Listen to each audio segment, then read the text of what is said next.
우리는 추수감사주일 이후에 다시 전 시간에 보았던 스가랴서를 계속하여 볼 것입니다. 우리가 이미 말씀드린 적이 있습니다만 스가랴서는 산문 형식보다는 운문 형식이 더 진하게 내포되고 있습니다.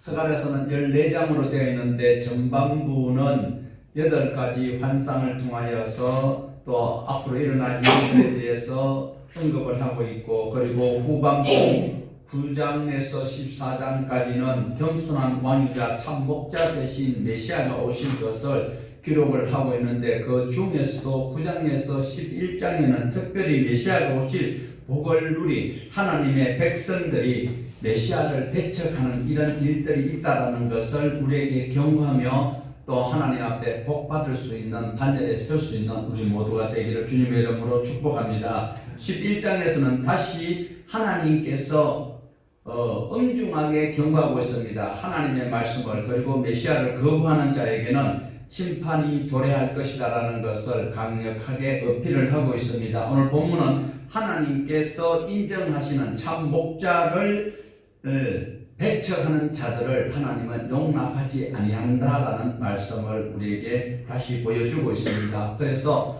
1절에서 3절까지는 바로 거짓 목자에게 유혹되어서 바르게 인도함을 받지 아니하는 이스라엘에게 내릴 심판에 대해서 확정하는 말씀입니다.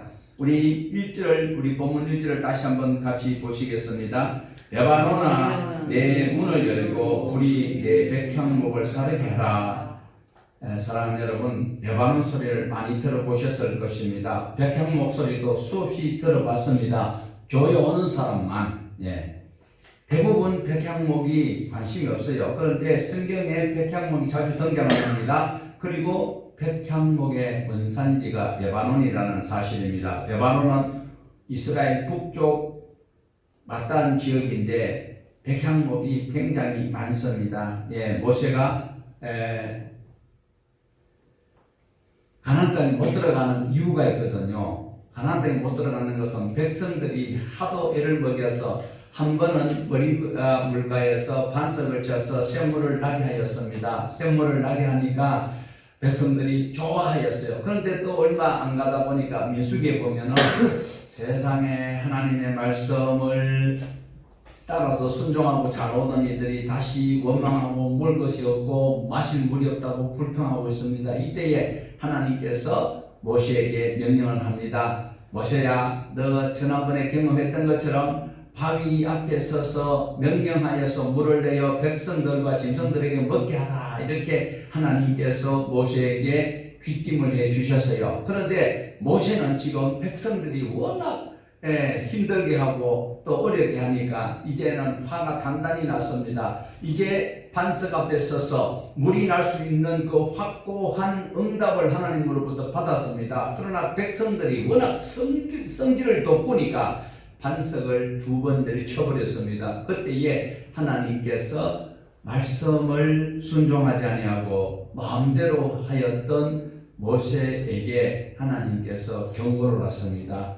너 잘했지만 이제 너가 약속받았던 그 땅에는 못 들어간다 하고 하나님께서 결국 모세는 적과 꿀이 없는 땅, 쳐다만 보고 가지 못하는 그런 안타까움이 생기고 말았습니다. 자, 그러면 여기서 백향목 이야기하다가 레바논 이야기하다가 왜 모세가 나왔을까? 자, 모세가 가나안 땅에 못 들어가게 되니까 워낙 그립고 가고 싶던 그 땅이 어떤 땅이기에 모세가 하나님 앞에 이렇게 소원을 아뢰는가? 우리 신명기 3장 25절을 같이 보시겠습니다. 구하옵나니 나를 건너가게 하사 요단 저쪽에 있는 아름다운 땅, 아름다운 산과 레바논을 보게 하옵소서. 모세가 지금 그리워하고 있는 땅이 아름다운 땅이 있습니다. 어디입니까? 요단. 여러분, 요단하면 생각나는 거 있습니까? 아브라함의 조카 롯이 요단을 선택하였습니다. 요단이 소돔과 고모라의 심판이 있기 전에 얼마나 번창하고 숲이 많고 소들이 먹을 것이 많은지, 그게 요단이 아주 아름답습니다. 그리고 그게 아름다운 뜰과 아름다운 산과 그리고 레바논의 백향목이 수북 있는 그것을 모세가 한번 보고 싶습니다. 그러니까 지난번 내가 반석 2분 쳤는 것 용서해 주시고 나를 갈 수 있는 기회를 한번 주시면 안 되겠습니까 하는 그 모세의 염원이 바로 레바논에 있는 아름다운 뭐가 있다고요? 백향목 그리고 요단에 그런 귀한 것이 있는 것을 그리워하고 있습니다. 레바논의 그 백향목은 왕궁을 짓는 것이나 성전을 지을 때에 굉장히 소중하게 쓰였던 제목이기도 하였습니다. 1절을 다시 한번 볼까요? 레바논아 내 문을 열고 불이 내 백향목을 사르게 하라.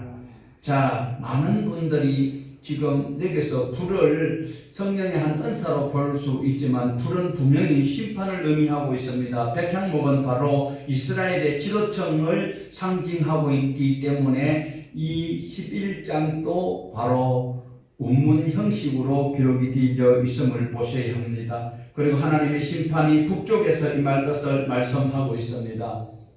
이스라엘 위에 아수르가 있었습니다. 그리고 바벨론도 저 북쪽 먼 곳에서 쳐내려오고 있었습니다. 그뿐만 아니라 로마가 쳐들어올 때도 시리아 쪽 북쪽에서 쳐내려왔습니다. 그래서 북쪽에서 이렇게 하나님의 심판이 임할 것을 예고를 하고 있습니다. 우리 2절을 같이 보시겠습니다. 본문 11장 2절 너 잣나무여 곡할지어다 백향목이 넘어졌고 아름다운 나무들이 쓰러졌으미로다 바산의 상수리 나무들아 곡할지어다 무성한 숲이 엎드러졌도다. 이 구절 역시 운문 형식으로 잣나무에게 그리고 상수리 나무에게 곡하리라 라고 말하고 있습니다. 곡하라라는 소리는 감당하기 어려운 일을 당해서 어떻게 할 수 없어서 가슴이 찢어지는 듯한 소리를 내는 그것이 바로 곡한다 라고 이야기합니다. 여러분 경험을 한 분은 이 자리에 한 분도 없을 줄로 압니다. 그 경험했으면 굉장히 아픈 일이고요.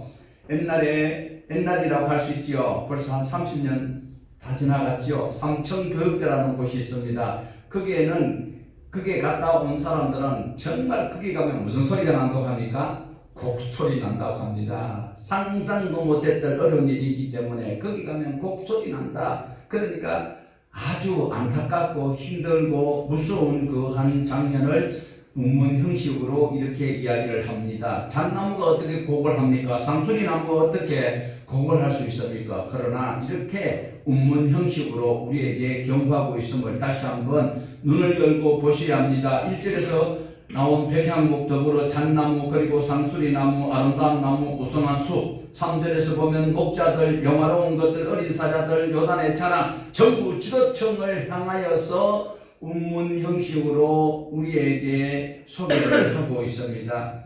자, 여기서 부패한 지도자들이 바로 아름다운 산, 아름다운 숲, 무성한 숲, 백향목, 잣나무, 상수리나무 다 지도자들입니다.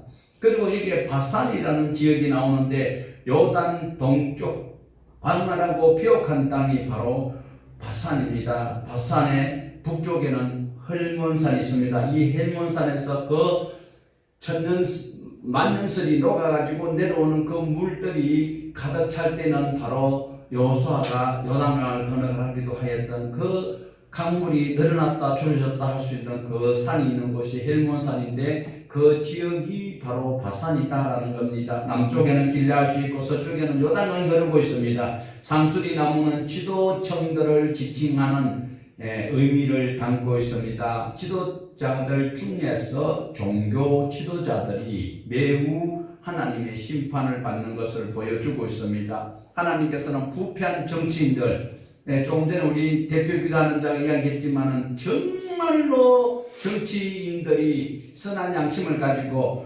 국회의원 4년 끝나고 난 다음에 지옥 가면 안 됩니다. 4년 해먹으면서 자기 당이 당략을 따라가지고 그렇게 나라가 어디 갑자기 누구를 패 주겠습니까? 잘라 주겠습니까? 그런데 막 국정조사를 하고 또 특검을 해야 되고 그렇게 주장하는 사람들 4년 끝나고 난 다음에는 하나님 앞에 심판대에 서야 된다는 거 꼭 명심을 하셔야 됩니다. 오늘 또 하나님께서는 그냥 일반 정치인들도 하나님께서는 그냥 묵과하지 아니하신다고 분명히 말씀을 하고 있는데, 더 경고하고 있는 것은 목사들이 조심해야 됩니다. 하나님의 말씀대로 살지 못하는 자기 교회 장로, 권사, 안수집사, 성도들에게 하나님 앞에 바로 살자고 이야기하지 못하는, 짓지 못하는 벙어리 같은 개가 되어서는 안 된다는 거예요. 하나님의 말씀을 바로 지도하지 않은 그들에게 백향목이 쓰러진다는 거. 뭐가 쓰러뜨려요? 불로 태워버리겠다고 말씀하고 있습니다. 분명히 하나님께서는 종교 지도자들에게 심판하시겠다라고 강력하게 선언하고 있습니다. 노골적으로는 못하고 운문 형식으로 의미를 담아서 상수리나무가 백향목이 무슨 죄를 지었습니까? 심판과 구원은 선지서에 굉장히 중요합니다. 스가랴서를 통해서 우리가 확인하고 있는데, 지난 시간에 보았던 10장에서는 구원의 말씀이 있었습니다. 그러나 10장과 다르게 11장에는 심판이 경고되고 있다는 겁니다. 어제 살아왔던 신앙으로 오늘을 견딜 수가 없습니다. 사탄은 더 열일을 하고 우리에게 더 악랄하게 신앙을 파괴하려고 하고 있는데도 우리는 안일하게 과거에 믿었던 과거의 은혜, 과거에 지내왔던 그것만 울가보고 있는 그런 어리석은 신앙인이 되어서는 하나님의 심판을 면할 수 없다라는 것을 경고하고 있습니다. 우리 지난 시간에 봤던 10장에는 여호와를 의지하여서 회복될 것을 말씀하였습니다. 소망을 주셨습니다. 그러나 11장은 여호와를 거부하면 누구라도, 백향목이라도, 바산에 있는 황소들이라도 모두가 다 심판을 받을 수밖에 없다라고 말씀을 하고 있습니다. 여호와를 거부하면 심판을 받을 수밖에 없습니다. 자, 우리 3절을 같이 보십니다. 본문 11장 3절. 목자들의 곡하는 소리가 나며 그들의 영화로운 것이 쓰러졌으미로다. 어린 사자의 부르짖는 소리가 나며 이는 요단의 자랑이 쓰러졌으미로다. 목자들은 문자적으로 양떼를 치는 사람을 의미하고 있습니다.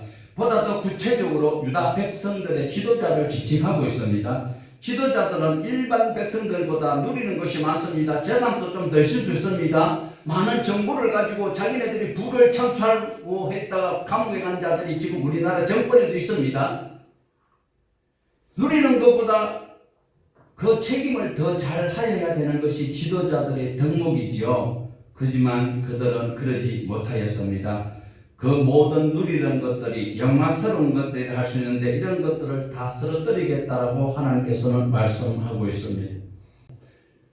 백향목과 잣나무와 아름다운 숲과 그 모든 나무들을 지도자를 상징하면서 그것을 불로 살아버리고 요단을 쓰러뜨려버리면 결국은 어떻게 해요? 자기 기득권과 특권이 사라지고 그리고 사람이 살아갈 수 있는 환경이 안 된다라는 것을 1절에서 3절까지 문 형식으로 우리에게 경고하고 있습니다.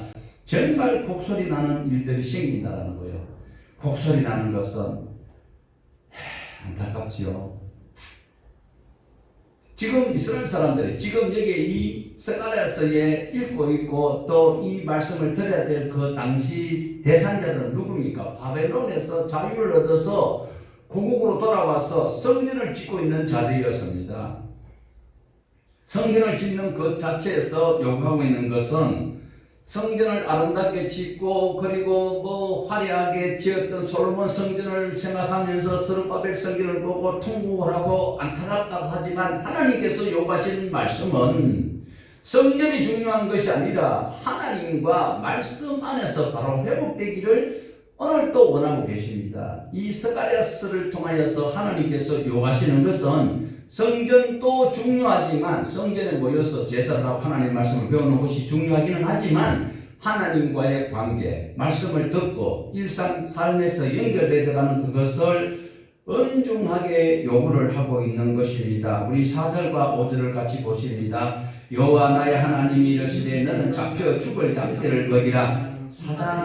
사들인 자들은 그들을 잡아 또 죄가 없다 하고 판자들은 말하기를 내가 부유하게 되었은저 여호와께 찬송하리라 하고 그들의 목자들은 그들을 불쌍히 여기지 아니하도다.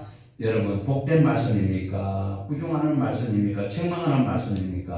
꾸중이나 책망이나 같겠지요. 꾸중보다도 책망은 더 엄격하게 들려질 수가 있습니다. 여기서 잡혀 죽을 양떼는 무엇입니까? 바로 장차 사람들에게 도둑질을 당하거나 빼앗겨서 토살장으로 끌려갈 양떼를 뜻하는 것이 잡혀 죽을 양떼를 이야기합니다. 이런 자들은 교도소 가야 될 자를 이야기하겠지요. 오늘 또 우리 헌법에 무죄 추정의 원칙이 이야기한다고 하지만 죄를 지었는 사람이 무죄를 주장할 수는 없지요. 죄가 있기 때문에 의혹을 받게 된다면 그런 것을 정직하게 고백을 하고 잘못을 또한 용서를 빌고 이렇게 살아가야 할 것인데, 여기서 잡혀 죽을 양떼는 바로 도살장으로 끌려가거나 누가 훔쳐가도 아깝지 아니할 그것을 이야기하고 있습니다. 이 역시 운문 형식으로 우리에게 감추어지고 깨달을 수 있는 지혜 있는 자만 알 수 있는 말씀입니다.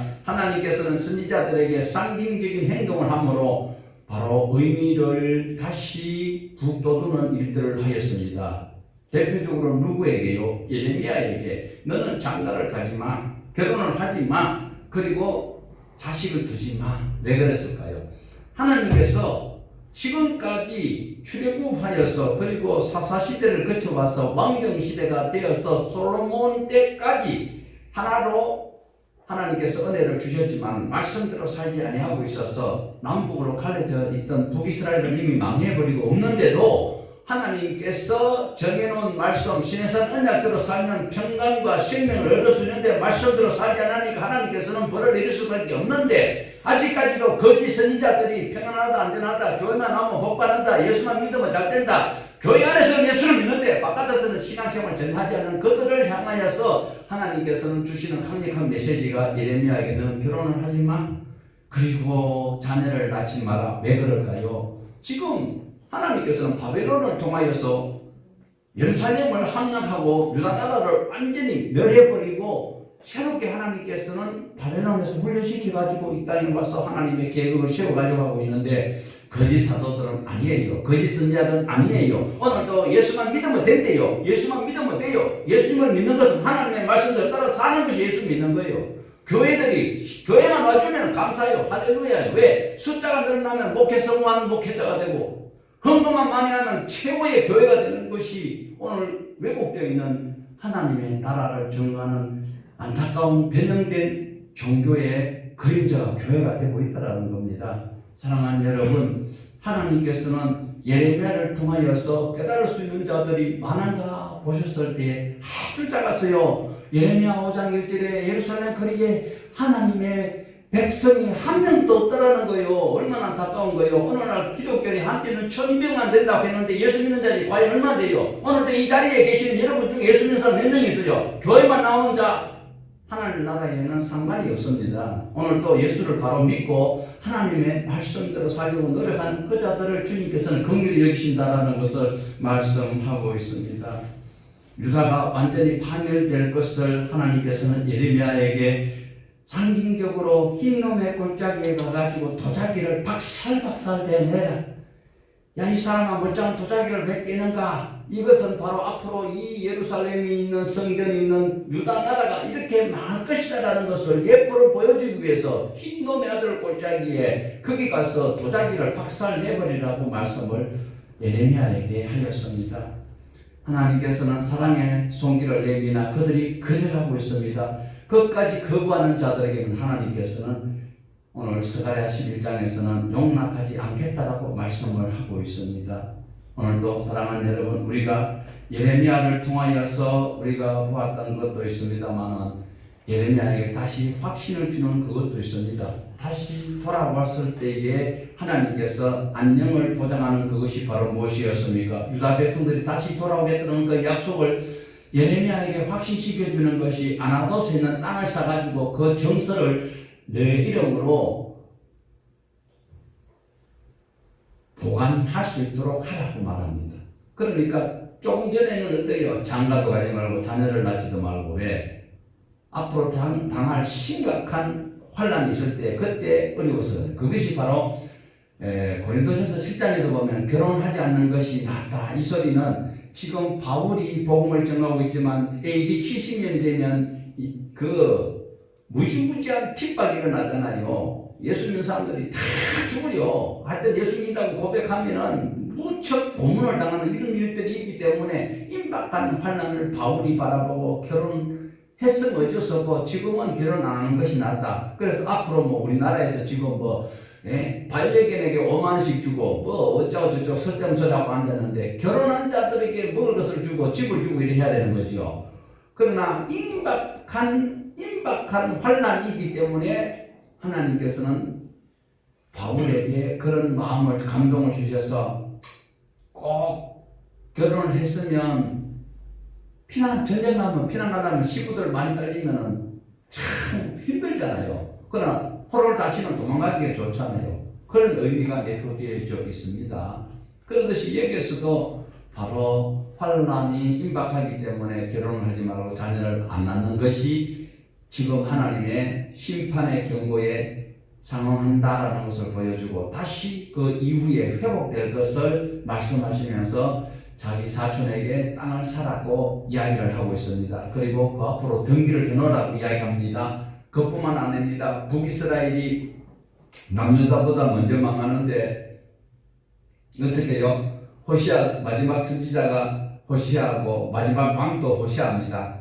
이때에 하나님의 사랑을 표현하는데 어떻게 표현합니까? 내가 너희를 사랑하는데 사랑하는 아내를 위해서 내가 모든 것을 헌신했는데 아내는 자꾸 남편의 사랑을 거부하고 도망가고 논팽하고 놀아나고 하는 그것을 상징적으로 보이기 위해서 음녀인 고멜을 아내로 맞이하라고 하였던 그것 또한 퍼포먼스가 바로 이것입니다. 하나님께서는 그 시대에 하나님의 말씀을 바로 인식하지 못하는 그들에게 상징적으로 보여서 그 의미가 얼마나 심각한지를 깨닫도록 하는데 깨닫는 자는 천국 가요. 귀 있는 자는 뭐라고요? 들을지어다. 전부 다 하나님의 형상으로 지음받아서 눈, 코, 입 다 있어요. 그런데 왜 귀가 있는데도 귀 있는 자는 들으라고 말씀하실까요? 바로 하나님의 음성을 듣는 자가 마지막 때 살아나는 거고 하나님의 말씀을 듣는 자가 바로 신앙생활을 할 수 있는 조건이 되기 때문에 그렇습니다. 벼 죽을 양떼를 먹이라고 하는 것은 하나님의 백성들에게 다시 포로가 되는 것과 같은 지경에 떨어지지 않도록 하나님께서 목적을 삼고 살리시려고 지금 다시 한번 경고를 하고 있습니다. 애들에게 다시 떠들면 내가 더 심하게 매를 때릴 거야 이야기하는 것은 앞으로 죽여버리겠다고 하는 것입니까? 훌륭하게 키우며 모두가 다 함께 행복한 가정을 꾸려가기 위해서 하는 소리일까요? 예, 짐작하시기를 바랍니다. 자, 양떼로 표현되는 것은 하나님의 백성을 마치 물건처럼 거래하는 이득을 보이는 사람들의 새 부류로 나타내고 있습니다. 여기서 우리가 4절에서 5절 보면 사들인 자가 있어요. 그리고 판자들이 있어요. 그리고 목자들이 나오고 있어요. 예. 하나님의 양을 완전히 물건 취급하듯이 하고 있다는 거예요. 여기서 이 소리가 바로 사람들을 물건 취급하듯이 하고 영혼을 사람 취급하듯이 물건 취급하듯이 하고 있는 것을 말하고 있습니다. 자, 사들인 자들은 양떼를 돌보고 번성하게 하기 위한 것이 아니라 그것을 이용하여서 돈벌이 하기 위해서 도살하기 위해서 사들인 사람들입니다. 지금 영혼을 사냥하는 이단들은 수단과 방법을 가리지 아니하고 지금도 오늘 새벽에도 이래 가다 보니까 이번에 대구에서 신천지가 10만 명이 모여서 했던 그걸 가다가 보십시오. 그 현수막에 다 붙여놨어요. 그 사람들은요, 현수막을 아무데나 위법하게 안 붙입니다. 합법적인 장소에다가 합법적으로 붙이고 있어요. 거기 보면, 요번에 10만 명 수배하는데, 축복한다라고 막 이렇게 붙여놓고 있는데, 그 사람들이 정말 영혼을 사랑하여서 그럴까요? 토살할 자기 이익을 챙기기 위해서 그렇게 한다라는 거예요. 그래서 여기서 보면 사들인 자들, 이 자들도 선한 자, 착한 자가 결코 아닌 것을 말하고 있습니다. 바로 이들은 아수르 제국이나 바벨론 사람들처럼 하나님의 백성을 잡아가서 노예로 삼고 그리고 돈을 받고 팔아버린다라는 겁니다. 무조건 괴롭히는 그 사람들이에요. 영혼을 하나님의 사람을 인격적으로 대하지도 않으면서 그러면서 그들이 요구하는 그 방법은 자기 이익을 챙기기 위한 것이다. 그들은 남의 나라를 짓밟고도 아무런 죄의식을 느끼지 못하였고 그리고 하나님의 성전이 있는 그곳에 불사르고 금을 훔쳐가면서도 죄의식을 느끼지 못하던 사람들이 바벨론 그리고 아수르 사람들이었다라는 겁니다. 자기네들은 죄가 없는 것이 여기고 있어요. 어쩌면 우리 뻔뻔스러운 국회의사당 안에 있는 그런 몇몇 사람들 말이요. 그 중에 사람들 착한 사람 선한 사람 많습니다. 존경할 분들 많아요. 그런데 그 중에 얼마나 보면 보신탕 그렇게 담비담 까올 사람들이 더러운 사람들이 있다라는 거예요. 자, 그리고 두 번째로 보면 판자들이 나옵니다. 판자는 하나님의 백성을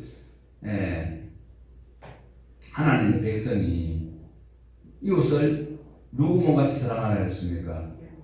내 몸같이 사랑해야 됩니다. 그런데 이방인을 압제를 하고 이방인의 압제를 당할 때에 포로들의 상태가 되도록 지금 어떤 자일까? 바로 일본 사람들을 우리가 좋게 생각 안 하고 있죠. 36년 동안 얼마나 고생을 했습니까?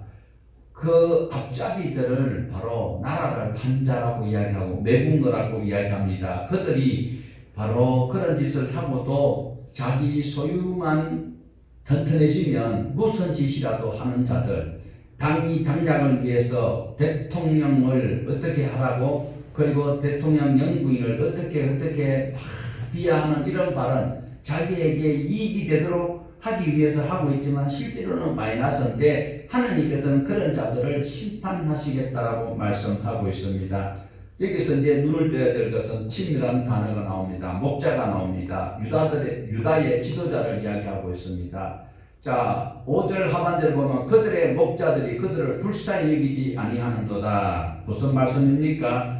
자신들이 바로 하나님의 말씀을 교육하지 못하면서도 하나님의 교회에 나와가지고 하나님의 교회라고 해가지고 저 하나님 어머니 교회를 말하는 게 아닙니다. 하나님의 백성들이 주님의 피값으로 시험 교회에 나와가지고 하나님의 말씀을 따라 살아가며 하늘의 신령한 복과 땅에 기름진 복을 받도록 성경을 바로 훈도하고 지도하고 기도해 주는 것이 아니라 이들은 오든지 말든지 상관이 없다라는 겁니다. 바른 길로 제시하지도 않으면서도 자기 몫을 다 챙기며 자기만 양심에 끓이김이 없으면 된다. 양심이라는 것은 기준이 없습니다. 양심이 기준이 없다니까요. 제가 그걸 한번 느꼈는데요. 용서 한번 들어보세요. 저보다 조금 어린 사람하고 한 번은 같이 포도밭에 갔어요. 포도원이라고 하는데 그게 이제 아는 지인이 하고 있어요. 그래 가니까 그분들은 땀을 흘리면서 부부간에 그 수확했는 것을 포도를 선별하여 가지고 상품 제품 이제 상품의 가치를 따라서 선별을 해놓고 이래 있는데 웬만한 사람 같으면 거기 가서 포도를 좀 먹어보라 그러면 어떤 포도를 먹을까요? 어떤 포도를 먹어요? 최고로 귀하게 여기서 좋은 상품을 이제 따로 선별을 해놓고 그 다음에 중간체에 있고 조금 하급이 있으면 보통 선한 양심을 가진 자는 그게 낮게나 또 그리고 좀 하품을 먹는 것이 일반적인 상식이에요. 양심보다도. 그런데 이 친구는 가가지고 제일 좋은 거를 가지고 기왕 얻어 먹는 건데 이러면서 막 까먹는 거예요. 그래서 이야 양심에 틀렸다 그런 이야기 한 적이 있는데 그래서 양심은 기준이 없다라는 거예요. 자기는 전혀 안 느끼고 있어요. 어차피 얻어먹는데 하품 먹는 것이나 최상품 먹는 것이나 뭐가 다른데 그런 사람 있는가 하면 하나라도 더 도와주면서 아이고 안 먹어도 된다 이렇게 하는 사람도 있고 그러면 또 먹으라고 하니까 내가 안 먹으면 결례라고 여기는 양심을 가진 자도 있어요. 저 같은 경우에는 거의 안 먹는 편에 들어가는데 바보지요. 그러니까 키도 안 크고 이렇게 하고 있어요. 우리 예수님이 오실 때도 그랬어요. 예수님이 오실 때도 두 부류로 나눠졌어요. 예수님 오실 때에 어떻게 했어요? 떡어먹는 자고 십자가 달렸을 때에 예수님이 십자가 달렸을 때 어떻게 했어요? 여러분 어떤 부류입니까? 웃는 자입니까? 우는 자입니까? 예수님이 십자가에 나를 위해서 십자가에 못 박혔어. 여러분 웃는 자요? 우는 자요? 다행입니다. 웃는 자 같으면 내 쫓아보려고 그랬는데 앞으로 예수님이 또 오십니다. 믿습니까? 예수님 오실 때에 두 부류로 또 나타난다니까요. 어떤 자? 할렐루야 하고 기다리는 자가 있는가 하면 왜 벌써 오셨나 하면서 우는 자가 있어요. 계시록에 보면 바위야 날아가리라 산아 날아가리라. 왜? 엄중하신 주님의 얼굴을 볼 명목이 없어요. 그러니까 오늘 우리는 영접하는 자 되어야 될까요? 바위에 살아날 가려야 하는 자가 되어야 될까요? 오늘 또 다시 오실 주님은 우리는 학수고대하고 기다리고 있습니다. 내가 아직까지 깨끗하게 회개를 다 못했지만 그래도 나는 주님을 믿습니다. 주님을 의지합니다. 주님을 의뢰합니다. 오늘 저와 여러분은 신념은 다를 수가 있습니다. 제가 오늘 새벽에 가만히 생각을 해봤어요. 신념과 신뢰가 어떻게 다를까 생각 안 하고 살았는데, 여러분 신념은 사람마다 다 다를 수 있어요. 종교마다 다를 수가 있어요. 그러나 신뢰는 하나님을 의뢰하는 것은 영생을 얻을 수 있고 영혼에 닿았다라는 것을 느꼈습니다. 중요한 것은 내게서 사들인 자, 판자, 목자 이들이 다 부정적으로 책망받아야 될 대상자인데, 하나님의 사랑을 끝까지 거부하면 어떻게 돼요? 하나님께서는 도와주시지 않겠다라는 말씀을 하고 있습니다. 자, 11장 6절을 봅니다. 여호와가 말하노라, 내가 다시는 이 땅 주민을 불쌍히 여기지 아니하고 그 사람들을 각각 그 이웃의 손과 임금의 손에 넘기리니 그들이 이 땅을 칠지라도 내가 그들의 손에서 건져내지 아니하리라 하시기로. 자, 10장에 등장했던 사람들과 다른 사람, 11장에서 여호와 하나님을 거부하는 사람, 끝까지 교만한 사람, 회개하지 않는 사람은 하나님께서는 몰라라 하시겠다라고 말씀을 하고 있습니다. 하나님의 백성, 특별히 하나님께서는 돌보신다고 말씀합니다. 하박국이가 그렇게 열배를 통할 때 하나님께서는 의인은 살도록 되어 있다라고 하박국 2장 4절에서 말씀했습니다. 하나님은 살려고 하는 자들은 하나님은 살려주신다라는 겁니다. 우리 7절 8절을 보십시다. 내가 잡혀 죽을 양떼를 먹이니 참으로 가련한 양들이라. 내가 막대기 둘을 취하여 하나는 은총이라며 하나는 연합이라 하고 양떼를 먹일새 한 달 동안에 내가 그 세 목자를 제거하였으니 이는 내 마음에 그들을 싫어하였고 그들의 마음에도 나를 미워하였음이니라.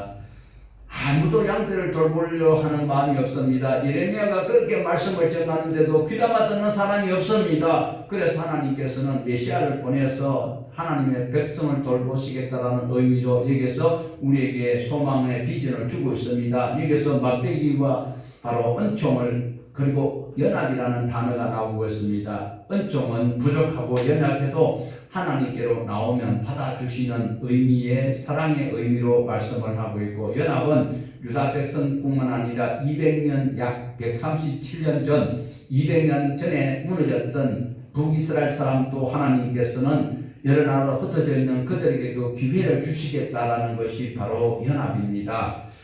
한 달 새 목자를 세운다. 한 달이라는 것은 짧은 기간을 이야기하고 있습니다. 우리가 말하는 한 달 30일이 아니고 짧은 기간을 말하고 있습니다. 아주 짧은 기간을 뜻하고 있고, 새 목자. 자, 여기서 새 목자는 어떤 목자일까요? 네, 추정을 해볼 수 있습니다. 우리가 예레미야 끝난 지 얼마 안 되기 때문에 얼마든지 새 목자라고 하면 힌트를 얻으시기를 바랍니다. 마지막 새 왕. 아주 짧은 기간에 누구였습니까? 여호야긴과 시드기야를 의미할 수도 있습니다. 그리고 기름 부어 세우는 새 직책이 나오지요. 왕과 선지자와 그리고 제사장을 의미할 수도 있습니다. 어쨌든 간에 말라기 이후에는 예수님께서 오실 때까지 왕도 없었고 선지자도 없어져 버렸습니다. 하나님께서 백성들을 싫어했을 뿐만 아니라 백성들도 하나님을 싫어했다라는 겁니다. 하나님의 백성들조차도 교회 나오면서도 하나님을 싫어하고 있다라는 거예요. 교회 나오면 하나님을 만나야 됩니다. 성령님의 인도하심을 따라서 하나님을 경배해야 되는데 교회 와가지고 마귀를 만나면 얼마나 억울할까요? 자, 9절에서 10절을 같이 보십시다. 내가 이르되 내가 너희를 먹이지 아니하리라. 죽는 자는 죽는 대로, 망하는 자는 망하는 대로, 나머지는 서로 살을 먹는 대로 두라 하고, 이에 은총이라는 막대기를 취하여 꺾었으니 이는 모든 백성들과 세운 언약을 폐하려 하였습니다. 하나님의 말씀을 소중히 여기지도 않습니다. 하나님 성경을 우리에게 교회 올 때 그냥 들고 다니는 액세서리로 여기고 있을 뿐이다라는 겁니다. 하나님의 말씀대로 살려고 하지 않는 자들은 하나님께서는 관심이 없다라는 겁니다. 로마서 1장 분명히 신앙 용어로 육이라는 말이 나옵니다. 하나님이 내버려 두사 24절 1장 24절 그리고 뭐 26절 28절 계속 보면 내버려 두사 이것이 바로 하나님께서는 관심이 없는 자들은 지옥의 땔감이 될 수밖에 없는 거죠. 그야말로. 그리고 하나님께서는 여기서 죽이기도 하고 망하기도 하고 서로 잡아먹기도 한다고 말하는데 은총이나 막대기를 꺾어버려서 그렇다. 하나님께서 묵인해버리니까 그 무지막지한 바빌론 군사들이 와가지고 예루살렘에 여인들의 배를 가르고 아니 한 나라 왕의 눈꺼풀을 차도를 깨가지고 그 차도를 깨까지라도 그 날카롭게 칼바다는 못하거든요. 차도를 깨가지고 그걸 가지고 눈꺼풀을 베어서 눈알을 뺐다고 하는 그런 기록도 있습니다. 그만큼 무자비하도록 하나님께서 관심을 꺼버리면 은총의 막대기를 꺾어버리니까 그런 일들이 생긴다. 오늘 또 우리를 하나님께서 지켜주시니까 지금 이래 사는 거예요. 1분 1초라도 하나님께서 우리에게 은총의 막대기를 꺾어버린다면 우리는 위험해서 못 살아간다는 걸 기억을 하셔야 됩니다. 7절에 보면 참 목자는 하나님의 명령을 따라서 은총과 그리고 연합하도록 원하고 계시는데 양떼를 먹이려고 하고 있는 참 목자가 나오고 8절에는 양떼의 새 목자는 참 목자를 배척하였습니다. 참 목자라는 은총을 하나님께서 꺾어버렸어요. 자 12절 보시겠습니다. 내가 그들에게 이르되 너희가 좋게 여기던 내 품삯을 내게 주고 그렇지 아니하거든 그만두라. 그들이 곧 은30개를 따라 내 품삯을 삼은지라. 이 구절이요 12절이 예수님의 생애가 담겨있는 것을 은유적으로 그리고 우리에게 운문 형식으로 보여주고 있습니다. 우리 예수님 어떻게 했어요? 바로 참 목자가 하나님 말씀을 가지고 정하는데 그 말씀을 안 듣겠다고 하니까 그러면 내 이 땅 내놔. 그러니까 그 일당을 얼마 줬어요? 얼마 줬다고요? 노예의 값이에요. 예수님이 은 30에 누구에게 하셨어요? 가룟유다가. 여기서 내 품삯을 내놓으라는 소리는 너희들이 내 말 안 들으면 더 이상 관계를 유지할 수 없다. 그러니까 관계의 개선을 위해서 이렇게 말씀을 하셨을 때 아멘. 그리고 우리가 더 잘할게. 가기는 어디 가느냐고 우리를 계속 인도해 주세요 해야 되는데 알았어 그러면서 그럼 계약이 파기되는 거잖아요. 예수님과 계약이 파기되면 우리는 지옥밖에 못 가요. 13절 보시겠습니다. 여호와께서 내게 이르시되 그들이 나를 헤아린 바 그 삭설 토기장에게 던지라 하시기로 내가 곧 그 은 30개를 여호와의 전에서 토기장에게 던지고 내가 또 연합이라 하는 막대기 둘째 막대기를 꺾었으니 이는 유다와 이스라엘 형제의 의리를 끊으려 함이었느니라. 아시는 바와 같이 다른 유다를 통하여서 그대로 이루어졌습니다. 연합이라는 막대기도 꺾였다고 말씀하고 있습니다. 어떤 이야기를 하고 싶을까요? 11장에서는 여호와께서는 다시 너희를 불쌍히 여기지 않겠다라고 말씀하고 있습니다. 그리고 죄를 인해서 죽을 사람을 하나님은 구원하려고 참 목자를 보내는데도 그 목자를 거부하고 받아들이지 아니하였다. 거짓 목자가 왔을 때는 오히려 거짓 목자들의 힘을 입어서 참 목자를 쫓아내는 그 일에 너희들이 있지 않느냐. 거짓 목자들의 돌봄을 더 좋아하고 참 하나님의 생명의 말씀을 듣는 성경을 부절부절대로 읽고 듣기를 거부하는 자들이 달콤한 소리에 거짓 사도들이 전가하는 거짓 목자들이 전가하는 것을 옹호하고 참 목자를 배척하였다. 예수님을 배척하였고 그리고 사단이 던져주는 그것에 지금 보면 연예인들이 그리고 일부 폐가망신하는 사람들이 무슨 약을 해요? 감기약 1번 감기약 2번에 타이레놀 3번 천사가 주는 약 4번 악마가 주는 약. 그 약 걸리면은 그걸 다시 구하기 위해 가지고 전 재산을 수당과 빵꾸를 안 가지고 그거 한 번만 다시 구해서 맞으면 그것이 영생 그 길로 가는 길 같은 걸 해야 되는데 아닌 것이에요. 오늘 또 하나님의 생명의 말씀은 그렇게 맛있고 송이꿀보다 달달하는 하나님 말씀 송이꿀보다 다시 한번 들어보세요. 바로 이웃을 영혼같이 사랑해야 되고 돌봐야 되고 그도 어젯밤이에요. 왼밤이요 오랫밤이요. 맞으면 뭘 돌려드려야 돼요. 그런데도 송이꿀보다 달달하는 사람은 좀 조사해봐야 돼요. 가면적인 신앙을 할 수 있는 사람이라고 하면 기분 나빠하겠지요. 그러나 하나님의 말씀이 그렇게 달고 특이한 맛은 없어도 영생하는 만나예요. 사단이 주는 것은 얼마나 달콤한지. 제일 어설픈 짐승 중에 어떤 짐승일까요? 물고기요. 세상에 그 지렁이 꽂아가지고 있는 거 그걸 물어가지고 그러니까 오늘 또 사단이 주는 것은 달콤한데 참 목자를 배역하고 거짓 목자가 던져주는 그 먹이를 옹호하고 있습니다. 오늘 또 하나님의 말씀이 이렇다 하고 모세가 신신당부하였던 신명기 31장 9절에서 13절 말씀 지키라고 했는데 그 안 지킨 사람들 아까 조금 전에 들통당하지요. 여호수아도 그랬고 또 누구도요. 사무엘도 그랬어요. 오늘 또 하나님의 말씀은 재미없는 것 같은데도 그걸 지키면 영생하는 것이고 그 말씀을 바로 준행하지 않으면 뜨끈뜨끈한 것이 기다리고 있다는 것을 우리에게 보여주고 있습니다. 자, 우리 16절 17절 보시겠습니다. 보라, 내가 한 목자를 이 땅에 일으키리니 그가 없어진 자를 마음에 두지 아니하며 흩어진 자를 찾지 아니하며 상한 자를 고치지 아니하며 강건한 자를 먹이지 아니하고 오히려 살찐 자의 고기를 먹으며 그것도 굽을 찢으리라. 화에서 찢어 양털을 버린 못된 목자여 칼이 그의 팔과 오른쪽 눈을 내리니 그의 팔이 아주 마르고 그의 오른 눈이 아주 멀어버릴 것인지라 하십니다. 자, 악한 목자는 없어진 양들에 대해서는 관심이 없습니다. 오로지 헌금만 많이 하면 되고요.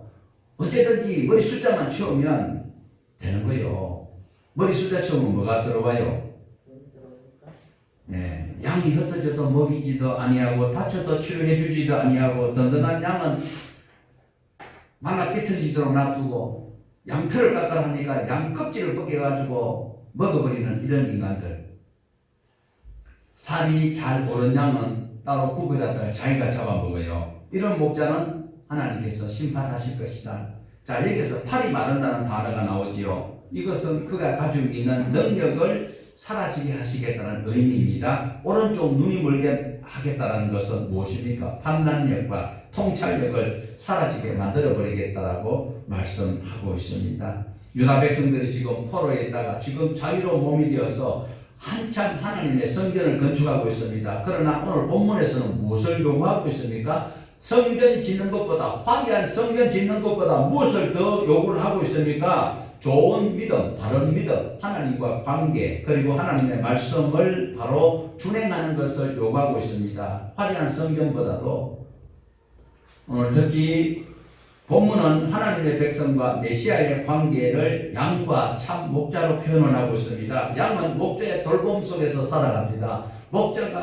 양은요, 어느 곳에 위험이 있고 어느 곳에 목초지가 있는지 몰라요. 그렇지만 목자는 자기 경험이기 때문에 우리나라는 참 좋은 도시지요. 좋은 나라예요. 풀을 막 베가지고 사놓잖아요. 겨울에 그걸 주는데. 그러나 저 사람들이 이 성경 서해지는 곳에 그 본토에는 그런 것이 없어요. 그래서 때를 따라 목초지를 옮겨 다니는데 목자가 없으면 맹수들이 달려들 수도 있고 그리고 위험이 도사할 수 있는데 목자가 없으면 양들이 곤란을 겪게 되는 것을 말하고 있습니다. 목자는 목자인데 양들을 돌보지 않는 목자는 바로 하나님께서 심판하시겠다라고 말씀하고 있습니다. 자, 그래서 오늘 우리는 어떤 사람도 예수님과 같은 참 목자가 되기는 어렵지만 그러나 예수님을 닮아가기를 노력하는 자들이 우리 오늘 보편적 교회에서 다 모여서 신앙하는 우리 모두일 것입니다. 그래서 오늘도 우리는 이런 악한 시대가 도래했지만 성별하여서 참 목자가 주는 양식을 먹고 영생하는 그 일에 매진하도록 우리는 살아가야 할 것입니다. 바로 악한 사람들 속에 우리가 섞여 살아가지만 하나님이 주시는 영생하는 성경을 우리에게 주셨으니 성경은 능히 우리를 예수 믿을 수 있는 훌륭한 교본이 되기 때문에 이 책을 가지고 승리하는 모두가 되기를 주님의 이름으로 축복합니다.